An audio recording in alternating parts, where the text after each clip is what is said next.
Buying tools to maximize efficiency. One of the things I've always done is if there's a tool that I need a lot, it's either in my roll cart or I've got, a couple of them. Like, for instance, I work on a lot of Volkswagens. I have multiple 1/4-inch T30 sockets. Why?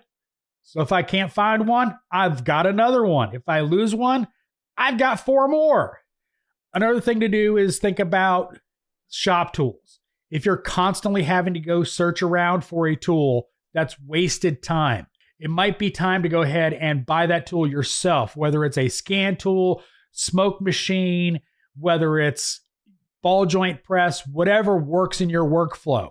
If it's costing you time to go find it, figure out if it's worth it to you to buy it.